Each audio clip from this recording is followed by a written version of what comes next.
when a 19-year-old IDF commander patrolling the West Bank checkpoint saw 29-year-old Palestinian woman Diana for the first time. It was love at first sight. Now, who would have thought that two people in these positions would end up in a 2.5-month love affair, keeping everyone around them in the dark? Now, the soldier involved is Raya Eckhouse, who has turned this story into a book called Without Barriers, and now he joins me live from New York now. Now, Raya, to start off telling this story, tell us about what life at the IDF checkpoints is like.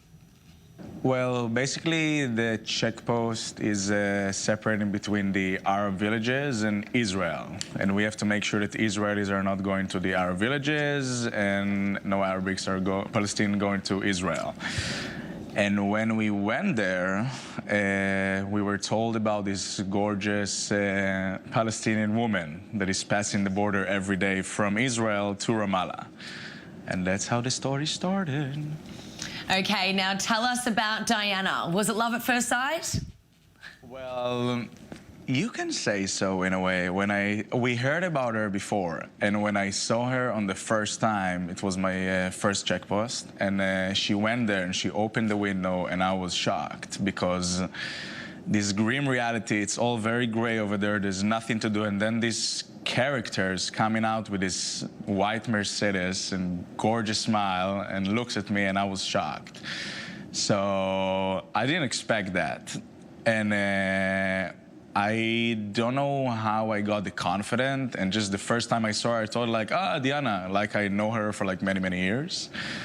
And then she was impressed, like, how do I have the confidence to talk to her like that? Because no one would speak to her even. And she said, are you new here? I don't know you.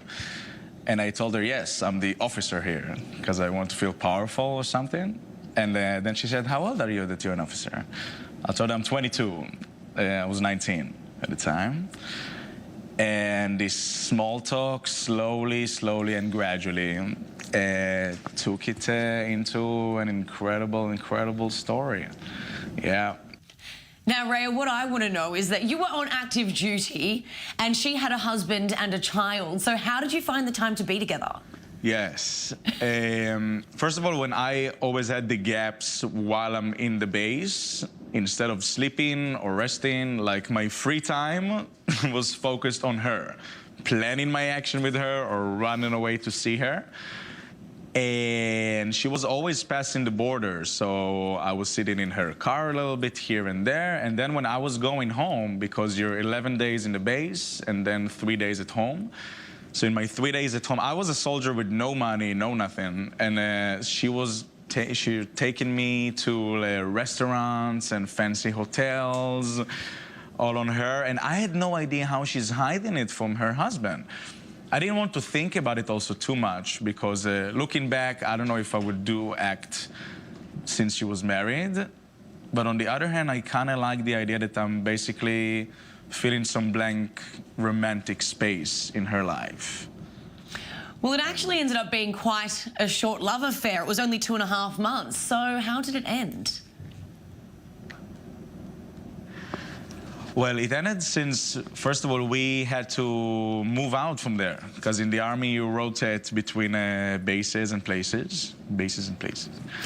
So we were meant to be there just for 3 months, so it was our time to go.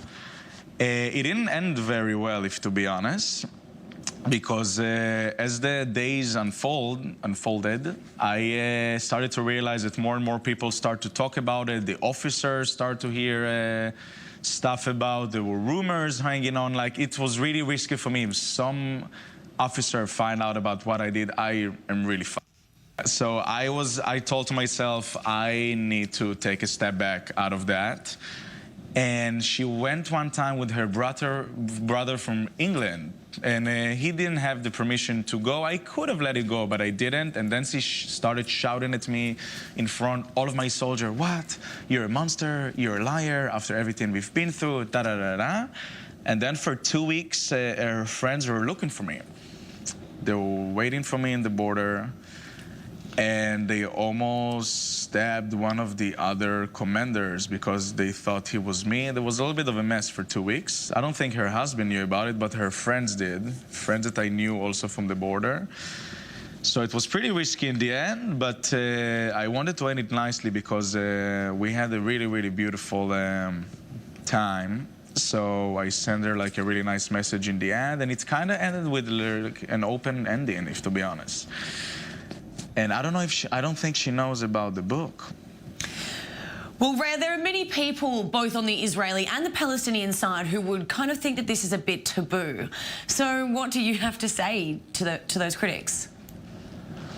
Well, listen, a lot of people can disagree with a lot of relationships. The relationship we had, as much I'm not supportive of the fact that she was married and I was with her, but if it wasn't for that, the relationship we had is between two people that are attracted to each other in whatever levels they are.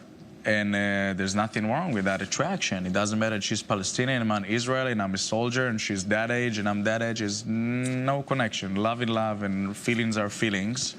The only thing that I'm not supportive of is the fact that she was married. That's the only thing that can bother me in that relationship. But other than that, I think people are people. Totally. Now, right now, your book is only available in Hebrew. Do you plan on publishing it in English too? Yay! It's in the making, actually. The translated version, it's almost ready, and I'm going to publish it on Amazon very, very soon. And I'm very excited to share it also with the world and for them to see also the story from their perspective, and I think it's going to be really cool. Yeah.